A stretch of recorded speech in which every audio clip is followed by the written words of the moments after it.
कयाधून सांगितलं जमणार नाही. हिरण्यकश्यपू म्हणाला, पतिव्रता असशील तर हे जमवावंच लागेल. तुला पातिव्रत्य धर्म टिकवायचाय का ममत्व टिकवायचंय तू ठरव. माऊली पतिव्रता होती. हातामध्ये विष घेतलं, दुधामध्ये घातलेलं ते विष होतं. ते विषाचं पात्र हातामध्ये घेतलं, प्रल्हादाच्या जवळ गेली.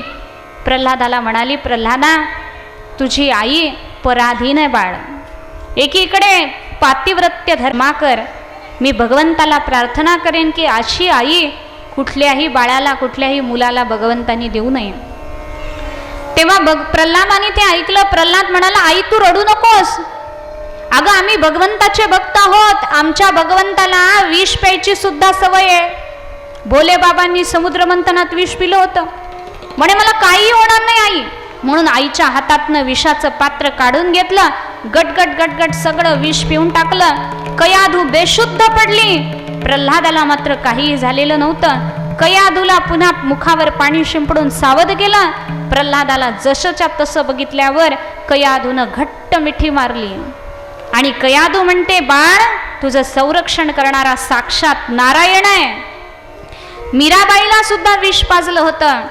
विष का प्याला राणाजीने भेजा, पिबत मीरा हासी रे, पग घुंगरू बांध मीरा नाची रे. असे भगवत भक्त असतात. आणि मग आता काय करावं समजेना. षंड आणि अमरकाकडे पाठवलं. त्यांनी कृत्या निर्माण केली. ती कृत्या त्यांच्यावरच उलटली.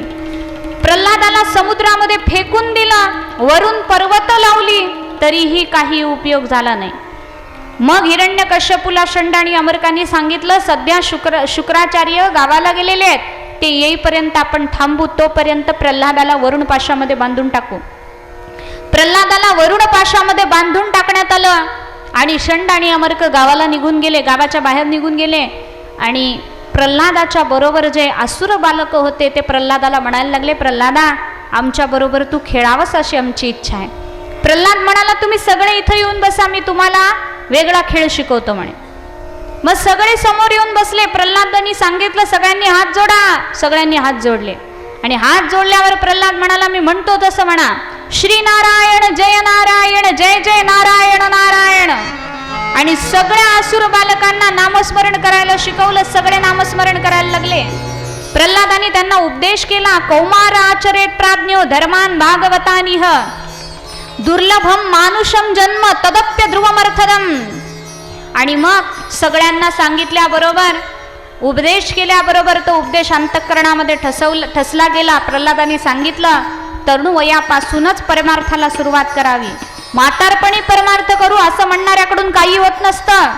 म्हणून भगवान ना शास्त्राचा अभ्यास पाहतात, ना वक्तृत्व पाहतात, ना गोड वाणी पाहतात, थोर प्रेमाचा भुकेला. भगवंताला फक्त प्रेम लागतं. आणि असुर विचारलं, बोल विष्णूचं नाव सोडतोस का नाही? प्रल्हादांनी सांगितलं, प्राण गेले तरी विष्णूचं नाव सोडणार नाही, काही करायचं ते करा. आणि षंडामर्कांनी गळ्याला दोरी बांधली. गळ्याला दोरी बांधून प्रल्हादाला फरफटत फरफटत फरफटत आता हिरण्यकश्यपूच्या जवळ नेण्यात येत आहे. तरीही प्रल्हादाचं नामस्मरण चालूच आहे. षंडामर्क बोलायला लागले, अरे तुझा बाप असा मोठा आहे की इंद्रादिक देव त्याला घाबरतात, त्रैलोक्यामधले सगळे जण त्याला थरथर कापतात, आणि तुला तुझ्या पित्याची भीती वाटत नाही? प्रल्हादांनी सांगितलं, मरे कंटक काटे त्याच्या शरीराला टोचतायत, अंगातून सगळं रक्त वाहतंय, तरी सुद्धा प्रल्हाद काहीही बोलत नाहीये. आणि मग हिरण्यकश्यपूच्या दरबारामध्ये प्रल्हादाला आणलं गेलं. सिंहासनावर बसलेला तो हिरण्यकश्यपू प्रल्हादाला पाहतो, षंडामर्कांना पाहतो. हिरण्यकश्यपू ओरडला, या कार्ट्याला आत्ताच्या आत्ता माझ्या डोळ्यासमोरून बाजूला न्या, याचं तोंडही मला बघायचं नाहीये. षंड आणि अमर्क म्हणाले, महाराज आता गोष्ट फार गंभीर झालेली आहे. आतापर्यंत हा एकटा नामस्मरण करत होता, आता सर्व असुर बालकांना यानं नामस्मरणाला लावलेला आहे, म्हणून तात्काळ याला मारून टाका म्हणे. हिरण्यकश्यपू संतापला, सिंहासनावरून खाली उतरला. उतरल्याबरोबर प्रल्हादाच्या पुन्हा गळ्याला धरलं, असं उचलून धरलं त्याला आणि विचारलं, काय रे म्हणे? माझा मुलगा आहे, 5 वर्षाचा आहे, माझ्या धनुष्याच्या टणत्काराने इंद्रादिक देव ऐकल्याबरोबर हिरण्यकश्यपू संतापला. प्रल्हादाचा असा हात धरला आणि प्रल्हादाला म्हणायला लागला, यस त्वया मंद भाग्योक्तो मदन्यो जगदीश्वरः. लाज वाटत नाही? माझ्या मांडीवर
अशी इच्छा सुद्धा मला निर्माण होऊ नये, हेच तुम्ही मला देऊन टाका म्हणे.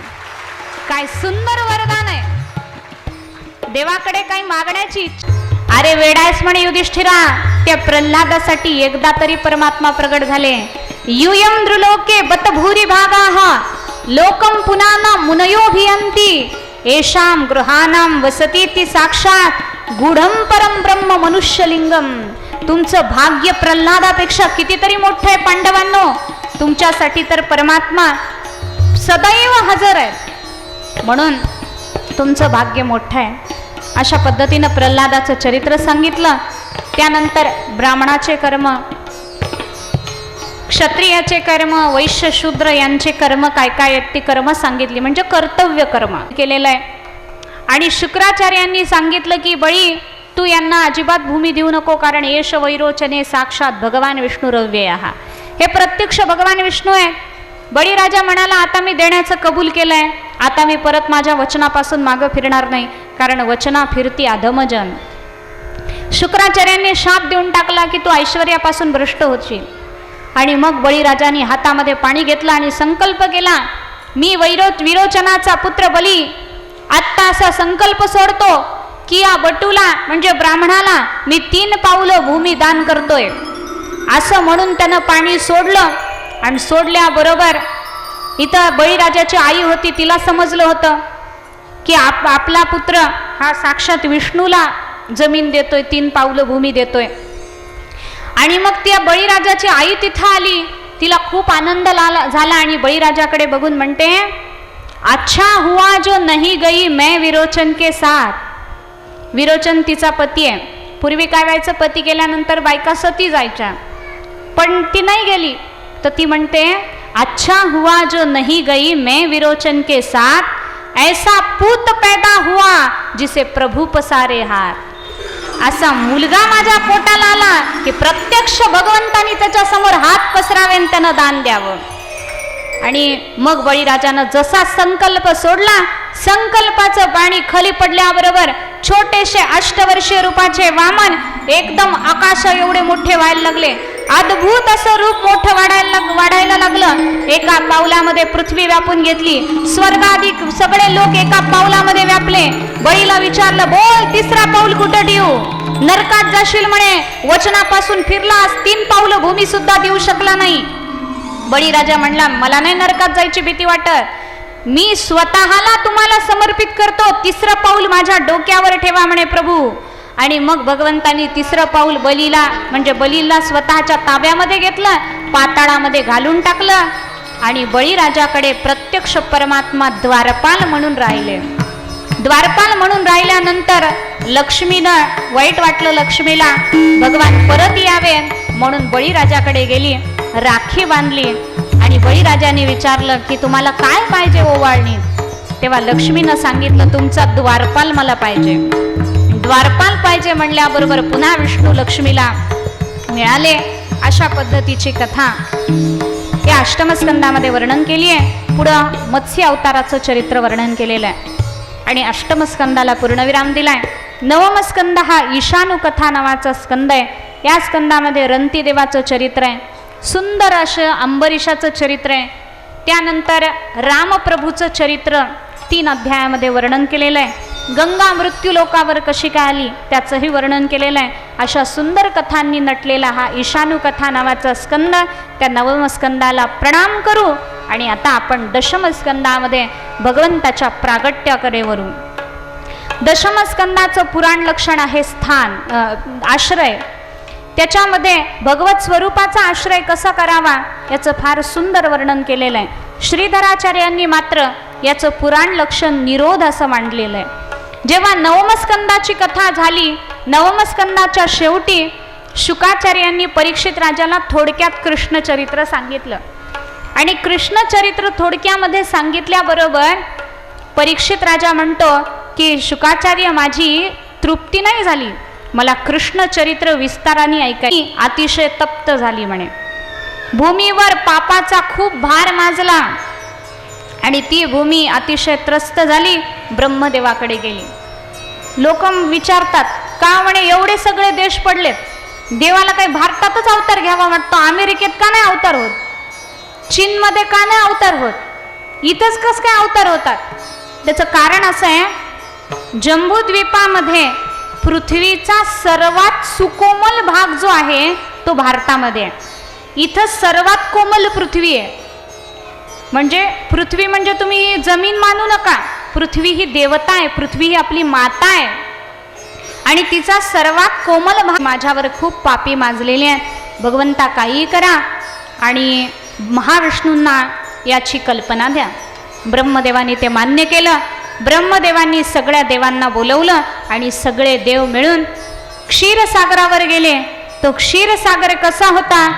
आदरणीय आमच्या गुरुजींनी आदरणीय पूजनीय वंदनीय वरदानंद भारती, ज्यांना प्रत्यक्ष नारायणाचं दर्शन झालं, व्यास महर्षींना जे मागितलंय ते फार उत्कृष्ट मागितलंय.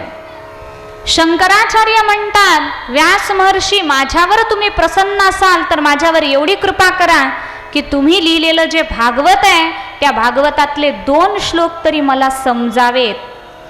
काय नम्रता असेल शंकराचार्यांच्या ठिकाणी. म्हणजे शंकराचार्यांनी असं म्हणावं की मला भागवताचे 2 श्लोक समजावेत. मग आपल्यासारख्या तुच्छ व्यक्तींनी काय अभिमान करावा की आम्ही फार चांगलं भागवत सांगतो. लोक म्हणतात, सगळेच म्हणत असतात, पण आपली काय लायकी ते आपल्याला माहीत असतं. आपली योग्यता काय, आपण कुठं आहे. आचार्यांना एका मनुष्याने फार स्तुती केली शंकराचार्यांची. काय तुमचा अभ्यास, काय तुमचा अभ्यास. आचार्य समुद्र किनाऱ्यावर उभे होते. एक गवताची काडी घेतली, ती समुद्राच्या पाण्यामध्ये बुडवली आणि त्या मनुष्याला सांगितलं, या गवताच्या काडीला जेवढं पाण्याने भिजवलेलं आहे तेवढंच माझं ज्ञान आहे, अजून तर समुद्र पडलाय म्हणे शास्त्राचा. हे असतात खरे संत, हे असतात खरे महात्मे जे नम्र असतात. म्हणून संस्कृत भाषेचे जण वाङ्मय. सुंदर सुंदर फुलझाडी होती म्हणे किनाऱ्यावर आणि त्या क्षीरसागरावर निलिमा पसरलेला होता. ज्यांना साहित्याची आवड आहे त्यांना हे गोष्टी समजतील. काय प्रतिभा असेल 8व्या वर्षी आणि मग अमृत कौस्तुभादिक रत्नांना निर्माण करणारा हा क्षीरार्ण, अशा मनोहर दुग्धसागरी श्रीमंताची रमली, त्यांचा भार माजलेला आहे. भगवान म्हणाले, काळजी करू नका, लवकरच मी अवताराला येणार आहे. ऐकल्याबरोबर सगळ्यांना आनंद झाला, पण नारदांना आनंद नाही झाला. नारद म्हणाले, देवा अवताराला यायची काय गरज आहे? भगवान म्हणाले, म्हणजे देवा तुमचे सगळे रिपोर्ट माझ्याकडे आहेत. तुम्ही अवताराला येऊन काय काय केलं हे सगळं मी तुम्हाला सांगतो म्हणे. आता नीट लक्ष देऊन ऐका. तुम्ही 7 अवतार घेतले, किती तारिले सांगा. मत्स्य कुर्मवा वराह, 3रा जन्म फुका श्रीरंगा. पहिला अवतार झाला तुमचा मत्स्य अवतार. एका थोर गर्जना मही तडाडे तरले काय का म्हणे.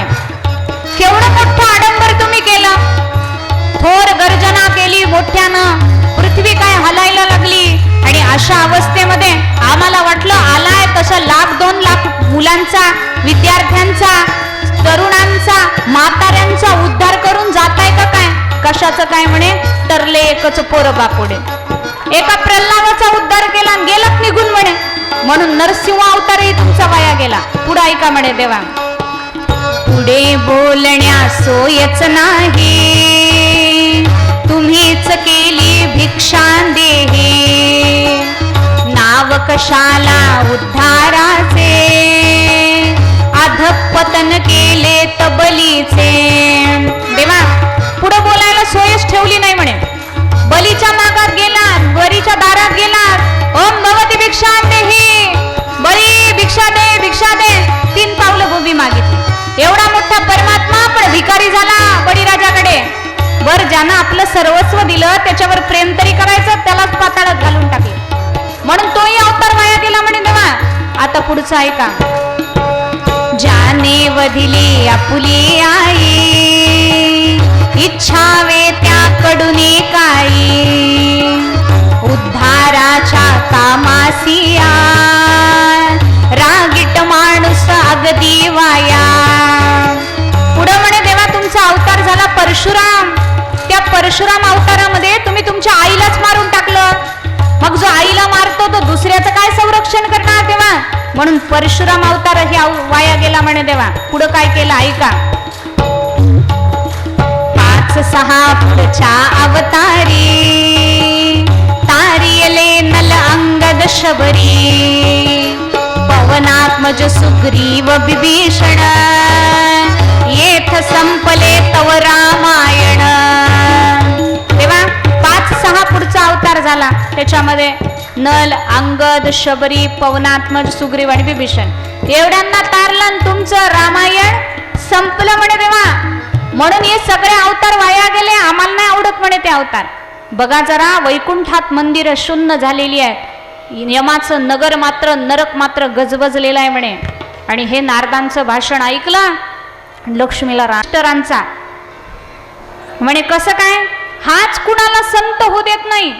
कुणी जर नामस्मरण करायला लागलं तर काय करतो, कुणाला स्वर्गाचा आमिष दाखवतो, कुणाला धनाचा आमिष दाखवतो, कुणाला कीर्तीचा आमिष दाखवतो. काहीच नाही जमलं तर मग लग्न करून टाकतो म्हणे.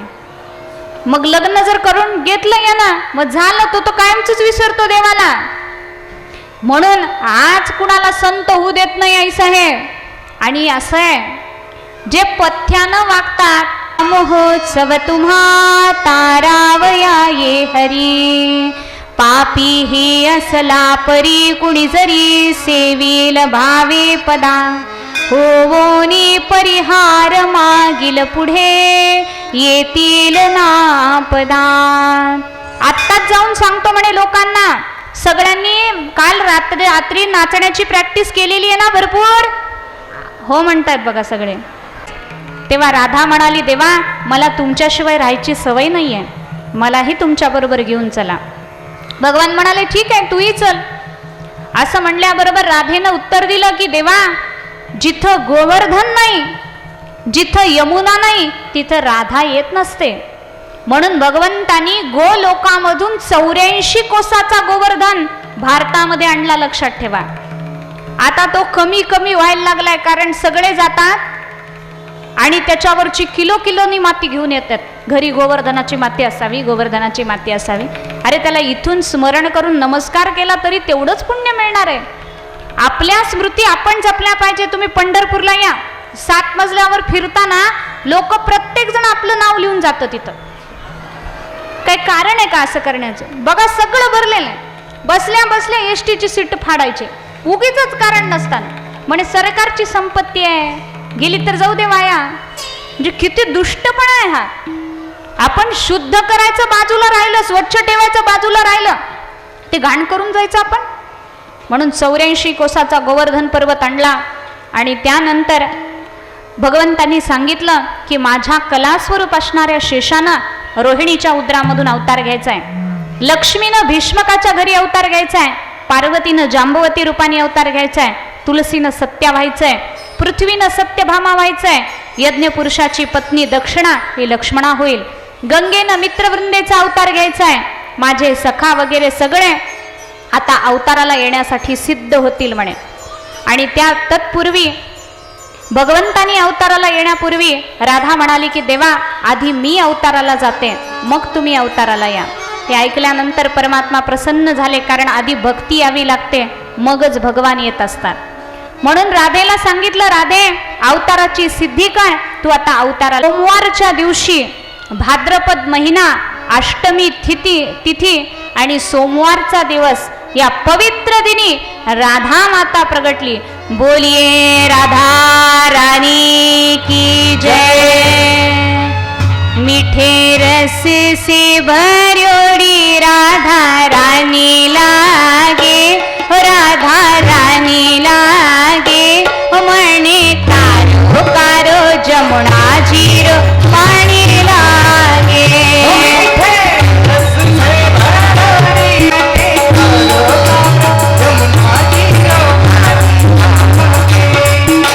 जमुना जी तो कारी कारी, राधा गोरी गोरी.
सुवर्णाच्या माळांनी युक्त 400 हत्ती दिले, 15,000 घोडे दिले देवकीला, 1800 रथ दिले, सालंकृत 200 दासी दिल्या देवकीला.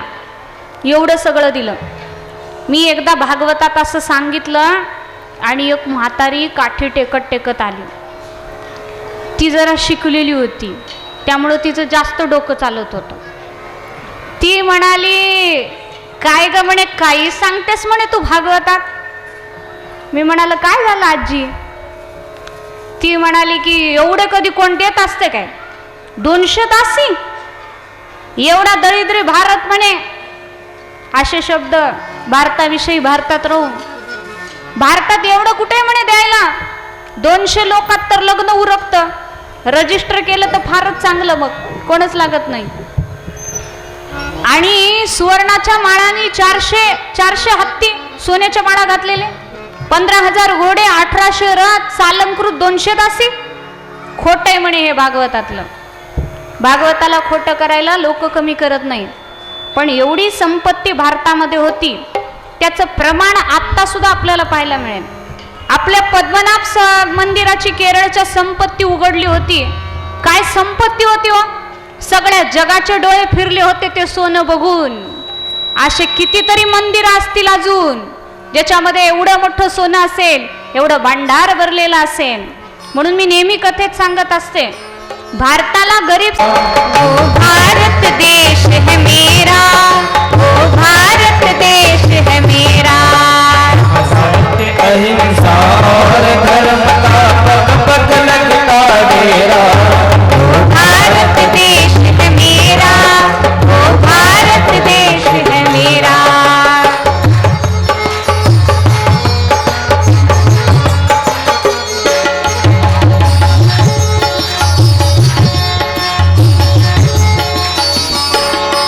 ये धरती वो जहाँ ऋषि मुनि जपते प्रभु नाम निभाना, जपते हरिओम हरिओम हरिओम.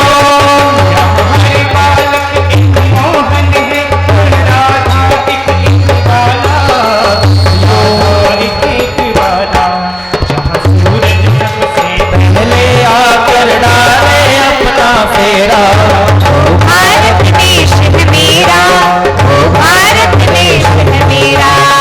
डाल डाल पर सोने की चिड़िया करती है बसेरा, ओ भारत देश है मेरा, ओ भारत देश है मेरा.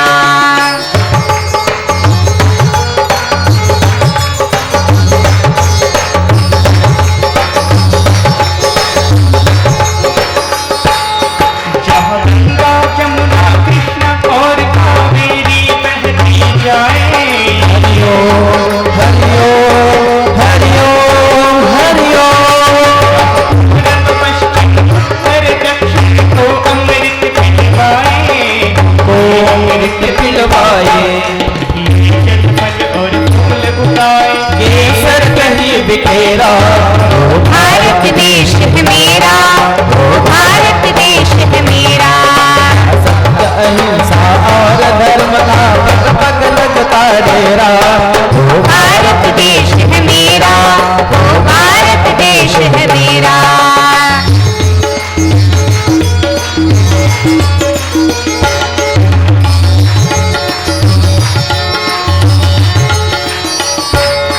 जहाँ आसमान से बातें करते मंदिर और शिवालय,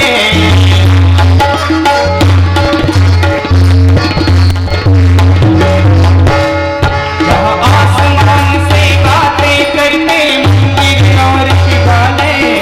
किसी नगर में किसी द्वार पर कोई न ताला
रथाचे घोडे मध्यावर आले आणि आल्याबरोबर अचानक अवकाशामध्ये ढगांचा गडगडाट व्हायला लागला, विजा चमकायला लागलेला आहे, रथाचे घोडे एकदम थबकलेले आहेत, सगळे जण स्तब्ध झाले, काय होतंय कुणाला कळत नव्हतं. एवढ्यात आकाशवाणी झाली, पथिप्रग्रहिणं कंसम आभाषः शरीर भाग अस्यास्त्वामष्टमो गर्भो हंतायाम बहसे बुदन. मूर्खा, जिची वरात तू एवढ्या आनंदानं घेऊन चाललेला आहेस, तिचाच 8वा पुत्र हा तुझा काळ असणार आहे. कंसाने हे ऐकल्या बरोबर कंसाचं प्रेम नष्ट झालं. कंसानं रथाच्या खाली उडी मारली, देवकीचे केस धरले, रथाच्या खाली तिला ओढलं, तलवार तिच्या मानेवर चालवणार. तेवढ्यात वसुदेवानी हात धरले. वसुदेव म्हणाले, श्लाघनीय गुणशूरेर भवान भोज यशस्करः सकथम भगिनीं हन्याम स्त्रियमुद्वमजम. त्याचं नाव ठेवलं कीर्तिमान. तो पुत्र घेऊन वसुदेवजी कंसाकडे आले. कंसाने त्या बालकाला पाहिलं आणि कंस म्हणतो, याच्यापासून मला भीती नाहीये, मला 8व्यापासून भीती आहे, याला घेऊन जा. वसुदेवजी आपल्या बालकाला घेऊन परत आले आणि आल्याबरोबर की तिथं कंसाकडे नारद गेले. नारद म्हणाले, कंसा मूर्ख आहेस का? तुला देवतांचं गणित माहीत नाही. मृत्यू लोकात 1 2 3 4 5 6 7 8 असं मोजलं जातं, पण देवता कुठूनही मोजायला सुरुवात करतात आणि जर शेवटून सुरुवात केली तर पहिलाच 8वा येतो. म्हणून बाकी 2रा 3रा विचार करू नको, जे येतील तेवढ्या सगळ्यांना मारून टाक. संतांनी असं सांगावं का हो? पण काय करावं आता, संत वाटेल तसं बोलायला लागलेत, मनाला येईल ते. त्यामुळं भांडणं व्हायला लागलेत समाजात, अशांतता माजायला लागली आहे. पण नारद गेला, आपटत आपटत वसुदेवजींकडे गेला आणि वसुदेवजींच्या हातातून ते बालक घेतलं, हातामध्ये घेऊन त्याचे दोन्ही पाय धरून गरगर गरगर गरगर फिरवलं, शिळेवर आपटलं. आपटल्याबरोबर बालकाचा नाश झाला. देवकीचे 6 पुत्र मारले आणि 6 पुत्र मारल्यानंतर आता 7व्या वेळे परमात्म्याने शेषाला सांगितलं, शेषाप्रती बोले लक्ष्मीचा तो वर चला अवतार घेऊ. आता चला म्हणे अवताराला जाऊ आपण. शेष म्हणाला, आपल्याला नको तुमचा अवतार. त्या राम अवतारामध्ये 14 वर्ष वनवास, खायला नाही, प्यायला नाही, झोपायला नाही, मी नाही घेणार म्हणे अवतार. भगवान म्हणाले, असं नको करू, तू मोठा भाऊ हो, मी लहान होतो, तुझं सगळं ऐकतो. मग एखादी खुर्ची एखादं सीट दिलं की लगेच तयार होतात लोक. मग लगेच शेष तयार उदरामध्ये प्रवेश केला. इकडं भगवंतानी योग मायेला बोलवलं, गच्छ देवी व्रजम भद्रे गोब गोबीर अलंकृतम. आत्ताच्या आत्ता तू व्रजामध्ये जा, यशोदेच्या उदरातून जन्म घे आणि तत्पूर्वी देवकीचा गर्भ रोहिणीच्या गर्भामध्ये प्रस्थापित कर. रोहिणी ही वसुदेवाची 2री पत्नी आहे, तिच्या गर्भामध्ये प्रस्थापित कर. आणि मग योग मायेनं बलराम दादाचा तो गर्भ घेतला, रोहिणीच्या गर्भामध्ये प्रस्थापित केला. गर्भ रोहिणीच्या उदरात जाऊन 5 दिवस झाले होते. भाद्रपद शुक्ल षष्ठी, स्वाती नक्षत्र, बुधवारचा दिवस आणि दुपारची वेळ शेषाचा अवतार झाला. बोलिये बलदाऊ भैया की जय, बलरामजी महाराज की जय. जय जय श्री राधे, जय जय श्री राधे, जय जय श्री राधे.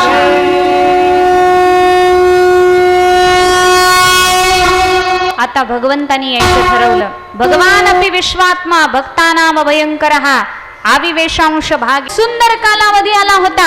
अथ सर्व गुणोपेतः कालः परम शोभनः यर्हे वाजन जन्मरक्षम शांतरक्ष ग्रहतारकम. सगळ्या दिशा आता प्रसन्न झालेल्या आहेत, कारण आपल्या आशा पूर्ण होणार म्हणून दिशा प्रसन्न झाल्या. पृथ्वीला आनंद झाला. आता भगवंताचे चरण कमल आपल्याला अनुभवायला मिळणार. वारा व्हायला लागला. वायू सुखस्पर्श सुखस्पर्श देत गंधाचं वहन करत पुण्यगंध वहशुचिही. सुंदर वारा व्हायला लागलेला आहे, हळूहळू वारा व्हायला लागलेला आहे. यज्ञामध्ये जे अग्नी विजून गेले होते, यज्ञ कुंडामध्ये आपोआप अग्नी प्रज्वलित व्हायला लागले. समया बंद झालेल्या होत्या, त्या समया आपोआप पेटायला लागलेल्या आहेत, उजळायला लागलेल्या आहेत. साधूंची मन प्रसन्न झालेली आहे. स्वर्गामध्ये सगळे सिद्ध झालेले आहेत. नटून थटून सर्वांनी पिवळ्या रंगाच्या साड्या घातलेल्या आहेत आणि बाकीच्यांनी सगळ्या पुरुषांनी पांढऱ्या रंगाचे वस्त्र घातलेली आहेत. अशी सगळी अवस्था सिद्ध झालेली होती. फुगे बिगे लावून ठेवलेले होते. स्वर्गामध्ये दुंदुबी वाजायला लागलेल्या आहेत.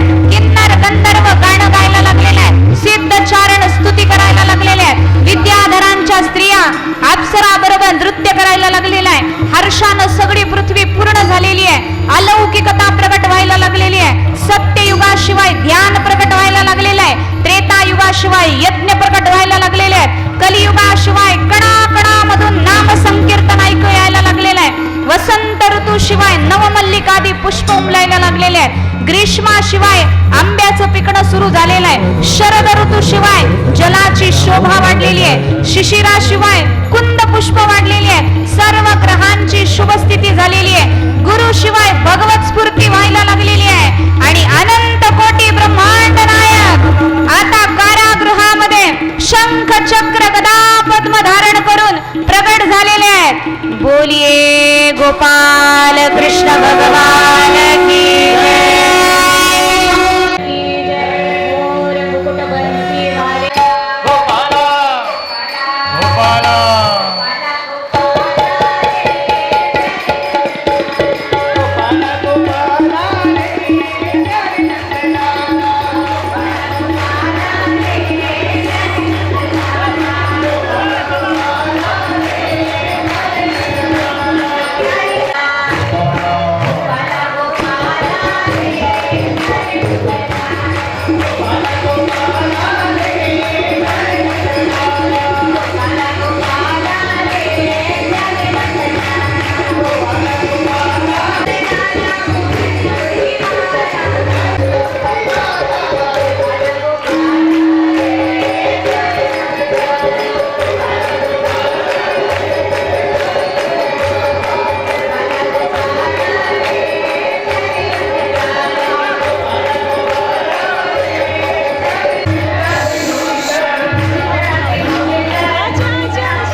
आजी व्यासपीठाच्या समोर यायचंय. पहा पहिल्या प्रसादाचे यजमान जितेंद्र चौधरी.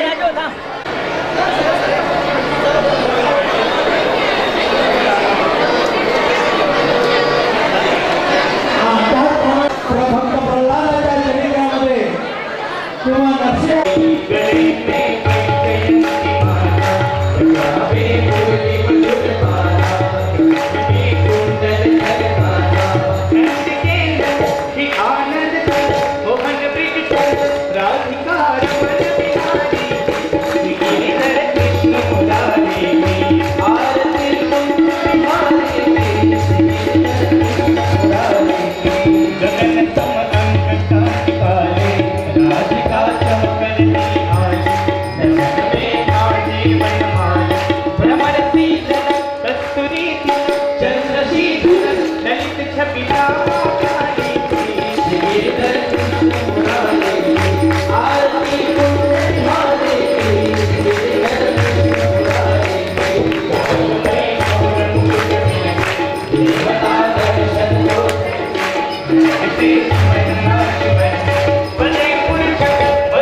पापियों को